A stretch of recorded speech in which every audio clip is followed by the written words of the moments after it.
Hey, what's up, guys? We got probably what will be the final video in our college football series. Uh, here to wrap it up a little bit. We got the final rankings for the playoff, and as you can see, it's what I predicted last night. It is Clemson 1, Oklahoma 2, Georgia 3, Bama 4. Now, a lot of people are actually in uproar that they're saying that Ohio State got snubbed, but I don't personally believe that. Like, it's just like if you were watching how people were talking about the entire week.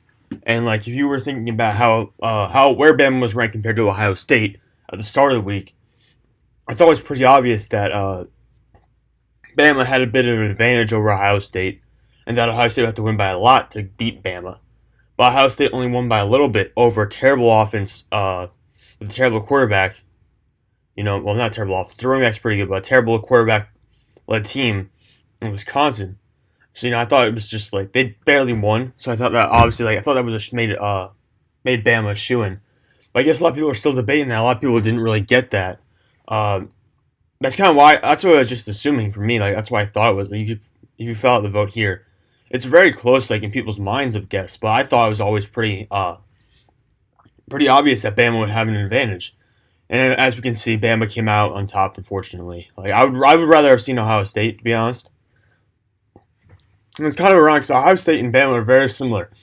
They're very defensive oriented teams, led by an offense that focuses on the running game, with dynamic athletes on the outside, and with quarterbacks who have suspect throwing abilities but like to run the ball a lot. It's just kind of interesting to see like those are very similar offenses, like in terms of their personnel, in my opinion. Like T.J. Barrett uh, and Jalen Hurts are kind of similar quarterbacks. Uh, their passing abilities will sometimes be incredible, but a lot of times they'll just come up very short in terms of what they are needed to be. And they use their legs a lot to get out of situations. So they're very similar teams, in my opinion. But I guess what really hurt Ohio State is that one loss they had to Iowa, and it's how big the loss was. It wasn't just the loss; it was the fact they got completely destroyed in that loss. If it had been like a 7 point game, I think Ohio State might have actually replaced Alabama in this ranking. Because it was such a major loss, uh, that's the reason Bama's here right now. You think about Alabama's only really beaten two decent teams all year long. It was LSU and Mississippi State, and they barely beat Mississippi State in a game that, in my opinion, they probably should have lost. But and then they go out and they lose to Auburn, who beat Oklahoma and then loses to Oklahoma, and it's a messy situation, to be honest. Let me just put it that way. It's just a very messy situation to try to figure out who should be where.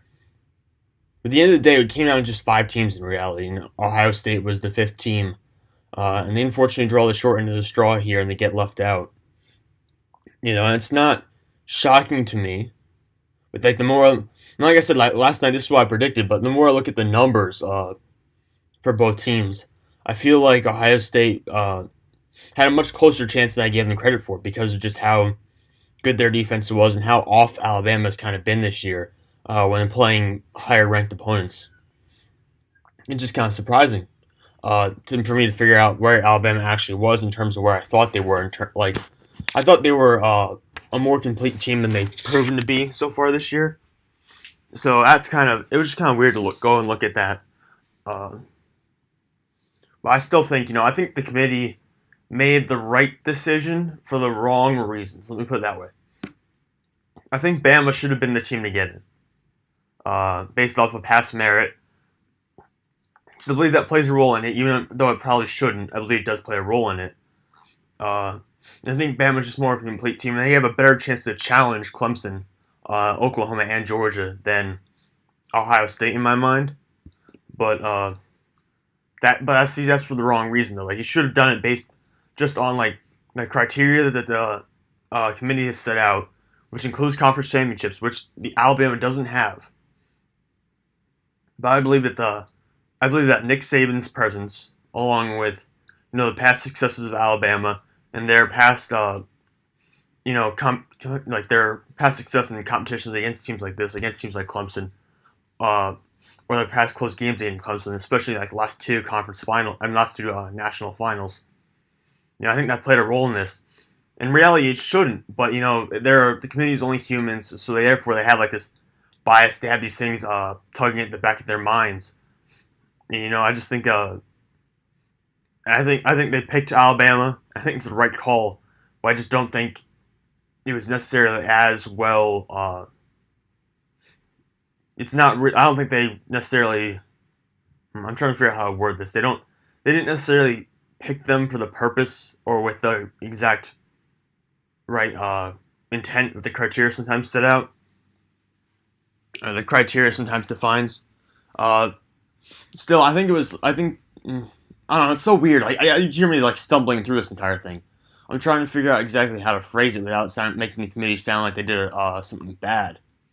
Uh, they really didn't. Like I said, I think they made the right call, but I just think that Bama got too much credit in this scenario for their past successes. And not that Ohio State hasn't had past success, but if you think about it, what happened to Ohio State last time they played Clemson? They got destroyed. What happened to Bama last time they played Clemson? One of the most terrific college football games of all time. So it's like I think that plays into effect a little bit, even though it kind of shouldn't, because it's supposed to be a season by season thing. But I don't think it necessarily turned out to be that kind of season by season basis. I think Bama got a lot of credit carrying over from like the last few years and their past success in the college football playoff. But I was looking ahead to like the games. I think this will be a great game, Clemson versus Alabama, like part three, almost like the Warriors versus the Cavs at this point, kind of. It's becoming one of those mainstream rivalries in sports that we see all the time, and it's really kind of interesting to look at that. But I'm happy to see it. Well, not really. As a Clemson student, I'm not really happy because I thought it would have been a lot easier for Clemson to beat Georgia or Oklahoma than to beat Bama. But it's gonna be interesting, obviously. And someone's gonna end up really happy at the end of the day after that game, and someone's gonna be really sad. So I believe whoever comes out of this side is gonna win. It's gonna be Clemson or Alabama is probably gonna be the winner in my mind. And so it's just gonna come down to that one game. Now looking back at the games, the conference playoffs, I was really surprised by how handedly Clemson beat Miami. Like I thought Clemson would win, but I didn't realize they were going to beat them that badly, like that big time. So it was a great win for Clemson. I think that's a lot of momentum they should bring and carry into this Alabama game, but they just can't get cocky. That's my one thing. So you gotta make sure you're not going to get overconfident after that big win against Miami because Alabama's a completely different beast, and they know you. They played you a couple times, and they played you both in the last two national championships, so they know who you are, and you know who they are. So it's time to kind of lock in and get settled, get ready. I don't take this lightly because this is going to be probably the biggest game of the season for both these teams. On the Oklahoma-Georgia side, for Georgia, it just comes down to slowing down the passing use. We saw it in the TCU game, and this is always my take on Oklahoma. If you stop Oklahoma's offense, you can win. That sounds pretty generic, and usually that's the same for almost any offense. That's true, but if you think about it, Oklahoma's defense gives up a ton of points every week. Week in and week out. So if Georgia can stop Oklahoma's offense for a few drives or a few series, while scoring points and taking advantage of that kind of shoddy Oklahoma defense, I guess you could say, then they could win the game. They could really. That's the key, is to slow down and stop Baker Mayfield and take advantage of the extra possessions that you get because you stop them. So you can't give up any kind of no pass interference calls. You can't do anything like that. And especially you can't have turnovers against Oklahoma. You cannot elevate their defense because that will then be like almost like two score difference then. Because you'll be giving, not only will you be giving up your chance to score, but you're also going to be giving the ball back to Oklahoma, and chances are they're going to score. So you can't possibly you can't give Baker Mayfield extra possessions. You have to take him off the field and leave him off the field as much as possible and run the clock in order to take down Oklahoma. And honestly, the Clemson-Alabama game is just going to come down for me. I think it's going to come down to the defenses. Like who's gonna make the most turnovers? Like I think the team that has the most turnovers, or has forced the most turnovers, is going to win. That's how I look at it. Those extra possessions that you're going to get off those turnovers are going to be huge. In my opinion, if Bama forces 3 and Clemson only forces 1 or 2, then I think Clemson's going to lose. It's going to be whoever turns the ball, whoever gets the most turnovers, is going to be the one to pull it out. Uh, and that's just because they have decent offenses, and you saw how good Kelly Bryant was in against Miami. That was a great he had a great performance. He's still not a terrific thrower of the ball. Uh, and Oklahoma, like I said, Oklahoma's a different beast. Like Nick Saban prepares entirely differently than everyone else.